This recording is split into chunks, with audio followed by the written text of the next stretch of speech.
दर्द दिल, दर्द जिगर। हिंदी सिनेमा के इतिहास में कई बड़े निर्देशक आए, लेकिन शोमैन का खिताब सिर्फ एक को मिला और वो थे सुभाष घई। और संगीत की दुनिया में हजारों आवाज़ें आई, लेकिन जिसे खुदा की आवाज़ कहा गया वो थे मोहम्मद रफ़ी। क्या होता है जब एक महान निर्देशक अपने आदर्श गायक के बारे में दिल खोलकर बात करता है। एक कार्यक्रम के दौरान सुभाष घई जी ने रफ़ी साहब के साथ अपनी यादों का वो पिटारा खोला जिसे सुनकर हर संगीत प्रेमी की आंखें नम हो जाए। आज के इस विशेष डॉक्यूमेंट्री में हम सुभाष घई जी की ज़ुबानी रफ़ी साहब की वो अनसुनी कहानी सुनाएंगे जो हमें फिल्म निर्माण और गायकी की एक नई गहराई से रूबरू कराएंगी। सुभाष घई जी अपनी बात की शुरुआत एक बहुत ही सुंदर दर्शन के साथ करते हैं। वो कहते हैं कि उनके जीवन के 3 मुख्य अध्याय रहे, बचपन, जवानी और रवानी। घई साहब बताते हैं कि उन्हें पहली बार आर्टिस्ट होने का एहसास किसी फिल्म सेट पर नहीं बल्कि स्कूल के मंच पर हुआ था। जब वो छोटे थे तब उन्होंने रफ़ी साहब का एक मशहूर भजन गाया था, बड़ी देर भई नंदलाला। उस नन्हे सुभाष की आवाज़ में रफ़ी साहब के गाने सुनकर पूरा स्कूल तालियों से गूंज उठा। उन्हें ट्रॉफियाँ मिली, सम्मान मिला। घई साहब कहते हैं कि वहीं से उनके भीतर संगीत, गीतों और ख़ास तौर पर गायकों के प्रति एक अटूट आदर भाव पैदा हो गया। वो बचपन की जीत ही थी जिसने उन्हें सिनेमाई सफ़र की रवानी तक पहुंचाया। वक्त आगे बढ़ता गया। सुभाष घई FTII से पढ़कर निकले और इंडस्ट्री में कालीचरण, विश्वनाथ जैसी फिल्में बनाकर अपनी पहचान बना चुके थे।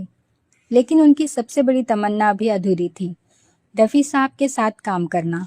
साल था 1980। फिल्म थी कर्ज।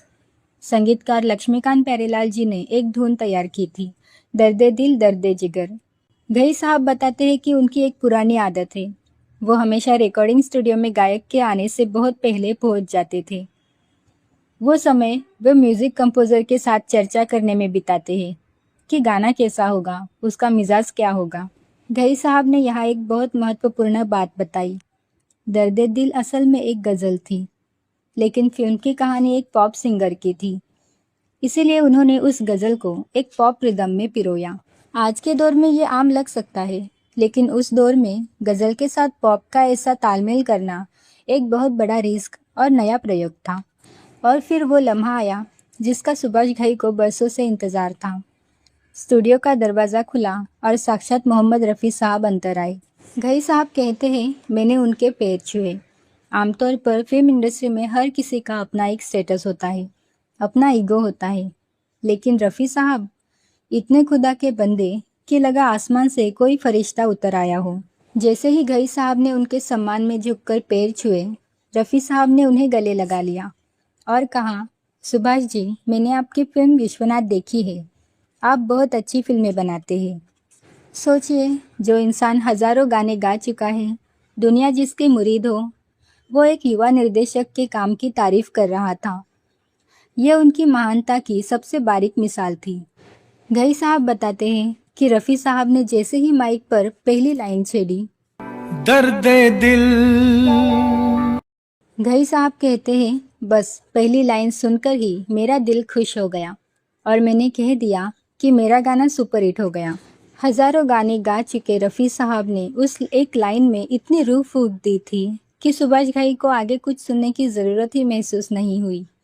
आज भी जब घई साहब किसी स्टेज पर जाते हैं और केवल दर्दे दिल कहते हैं तो पूरी महफिल झूम उठती है।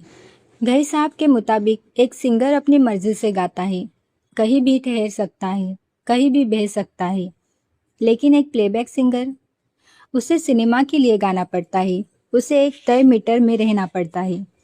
घई साहब ने कहा, प्लेबैक सिंगिंग सिर्फ गाना नहीं, ये एक डायलॉग है। गायक को शब्दों के पीछे छिपे गहरे अर्थ को महसूस करना पड़ता है। गायक को ये सोचना पड़ता है कि पर्दे पर जो एक्टर खड़ा है, ये उसकी व्यथा है, उसकी इमोशन है। ये पूरी प्रक्रिया स्टूडियो से लेकर पर्दे पर एक्टर के चेहरे तक की यात्रा बहुत नाजुक होती है और रफ़ी साहब इस यात्रा के सबसे बड़े सारथी थे। 31 जुलाई 1980 को रफ़ी साहब दुनिया छोड़ गए। सुभाष घई कहते हैं कि उनका जाना सिनेमा के लिए एक ऐसा घाव था जो कभी नहीं भरा।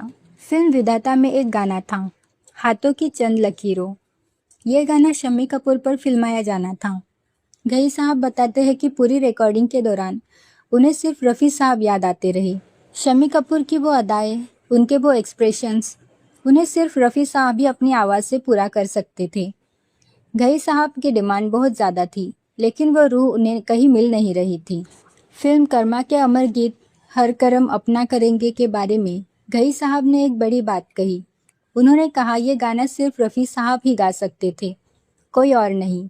लेकिन वो नहीं थे, तो गई साहब ने उनके शिष्यों मोहम्मद अजीज़ और अन्य से गवाए। रिकॉर्डिंग के दौरान गई साहब अक्सर नए गायकों के कान में जाकर धीरे से कहते थे, रफ़ी साहब की तरह। वो चाहते थे कि गायक उस आवाज़ की रूह को पकड़े। वो स्वीकार करते हैं कि वो रफ़ी साहब के कितने बड़े भक्त हैं। इसी कार्यक्रम में सोनू निगम ने भी एक बात बताई। सोनू बताते हैं कि जब वो गई साहब की फिल्म परदेस या ताल में गा रहे थे, तो गई साहब उन्हें बहुत बारीक इंस्ट्रक्शंस देते थे। सोनू बताते हैं कि गई साहब उन्हें समझाते थे कि ये गाना शाहरुख खान पर होगा, इसमें इतनी एनर्जी चाहिए, यहाँ ये भाव चाहिए। सोनू कहते हैं, हम ये सब इसीलिए कर पाए क्योंकि हमारे गुरु मोहम्मद रफ़ी साहब थे। हम हमेशा यही सोचते थे कि अगर उस्ताद रफ़ी साहब यहाँ होते तो वो इस लाइन पर क्या करते। गई साहब ने ताल फिल्म के गाने इश्क बिना क्या जीना का जिक्र किया। जब ए.आर. रहमान और सुभाष घई सोनू निगम के साथ रिकॉर्डिंग कर रहे थे, तो सोनू ने उनसे पूछा कि इस अंतरे का एक्सप्रेशन कैसे चाहिए।